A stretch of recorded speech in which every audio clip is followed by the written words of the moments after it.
Assalamualaikum warahmatullahi wabarakatuh. Perkenalkan, nama saya Empatur Rahman dengan NIM 20090760039. Di sini saya akan memaparkan tentang input output teknologi informasi.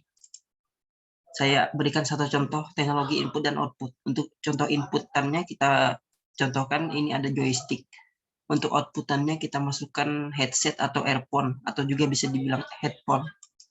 Yang ketiga, yang selanjutnya kita akan bahas tentang pengertian joystick itu sendiri atau tuas kendali.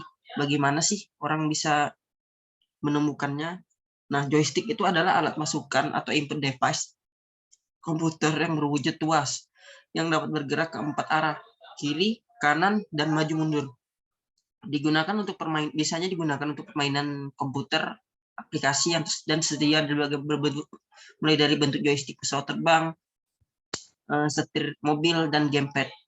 Joystick ini adalah perangkat input. Joystick analog kadang-kadang disebut sebagai control stick. Digunakan untuk mengontrol pergerakan pointer pada sebuah 2 dimensi. Secara mekanis, joystick terdiri dari tongkat yang berputar melalui sambungan bola di atasnya.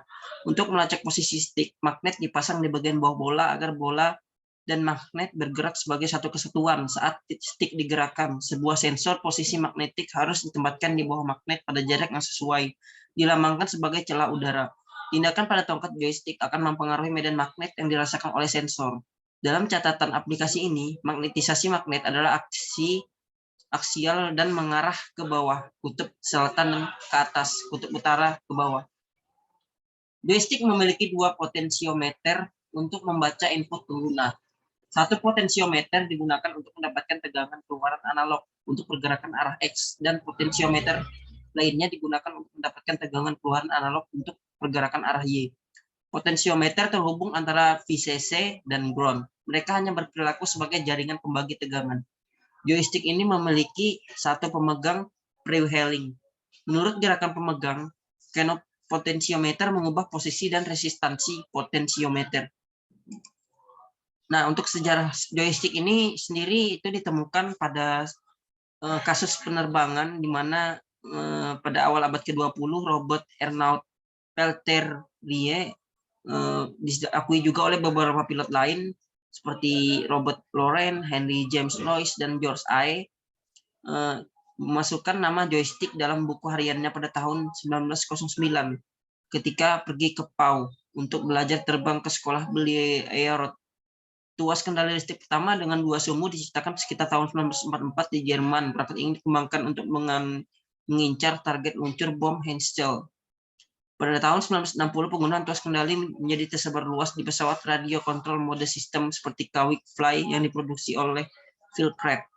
Dalam banyak pesawat modern, misalnya semua pesawat Airbus yang dikembangkan dari tahun 1980-an, tuas kendali telah menerima fungsi baru sebagai kontrol penerbangan dalam bentuk side stick, pengontrol yang mirip dengan tuas kendali permainan, tetapi yang digunakan untuk pengontrol penerbangan menggantikan yoke tradisional. Side stick akan menyimpan berat badan, meningkatkan gerakan dan visibilitas di kokpit, dan mungkin lebih aman ketika terjadi kecelakaan daripada menggunakan yoke kontrol tradisional. Transisi joystick pada permainan elektronik. Ralph Eber, penemuh televisi dan video games Magnavox Odyssey Console yang dirilis pada tahun 1972, menciptakan permainan video pertama menggunakan tuas kendali pada tahun 1967. Mereka mampu mengontrol posisi horizontal dan vertikal dari 4 yang ditampilkan pada layar. Tuas kendali permainan elektronik pertama yang tersedia secara komersial dirilis oleh Sega sebagai bagian dari permainan rudal atap mereka pada tahun 1969. Tuas kendali standar Atari dikembangkan untuk Atari 2600 yang dirilis pada tahun 1977. Adalah tuas kendali digital dengan tombol api tunggal dan terhubung melalui konektor DS9 dengan spesifikasi elektrik standar tuas kendali digital selama bertahun-tahun. Permainan Sega Third-Person Rail Shooter Space Harrier dirilis untuk arcade tahun 1985, memperkenalkan tuas analog untuk pergerakan. Ia dapat mendaftarkan setiap pergerakan di segala arah serta mengukur tingkat dorongan, yang dapat menggerakkan karakter pemain dengan kecepatan yang berbeda tergantung pada seberapa jauh tuas kendali didorong dalam arah tertentu. Fungsi joystick. Sesuai dengan pengertiannya, untuk masalah fungsi joystick ternyata ada beberapa macam, yaitu pelengkap untuk memainkan permainan video yang dilengkapi lebih dari satu tombol. Yang kedua, untuk mengontrol permainan video. Yang ketiga, joystick juga diimplementasikan pada mesin-mesin seperti kursi roda bermotor, dan truk. Untuk elemen joystick sendiri itu ada stick, ada base, trigger, extra buttons, auto fire switch, throttle, dan hot switch atau valve.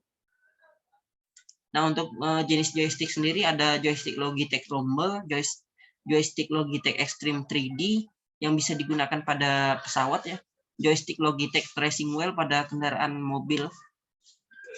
Lanjut ke cara kerja.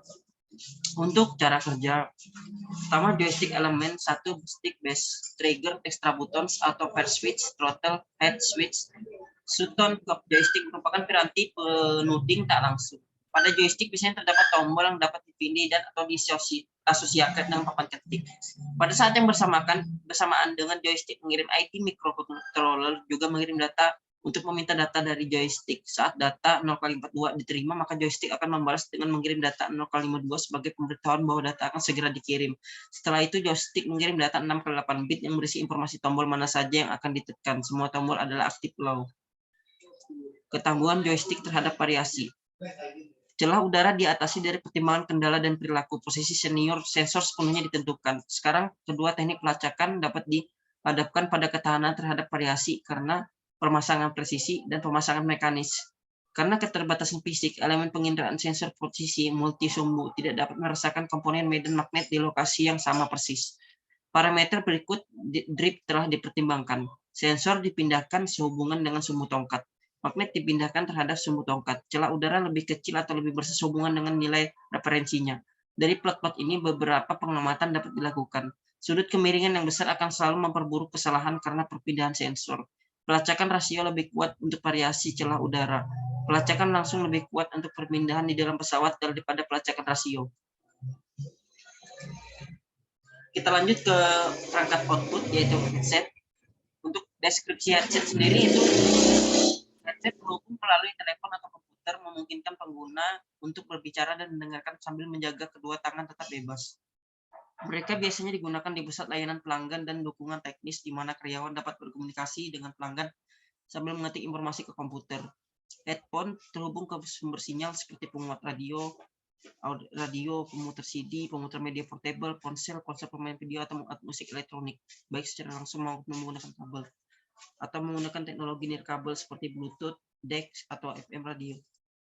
Sejarah headset. Pada tahun 1890-an, perangkat pertama yang tidak salah lagi adalah headphone dibuat oleh perusahaan Inggris bernama Electrophone, yang menciptakan sistem yang memungkinkan pelanggan mereka terhubung ke umpan langsung pertunjukan di teater dan gedung opera di seluruh London.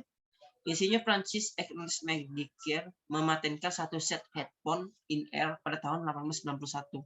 Nigel Baldwin dari ulang tahun pada tahun 1910 menemukan prototipe headset telepon karena tidak mampuannya untuk mendengar khotbah selama sekian minggu. Headphone berasal dari lubang suara penerima telepon dan merupakan satu-satunya cara untuk mendengarkan sinyal audio listrik sebelum amplifier dikembangkan.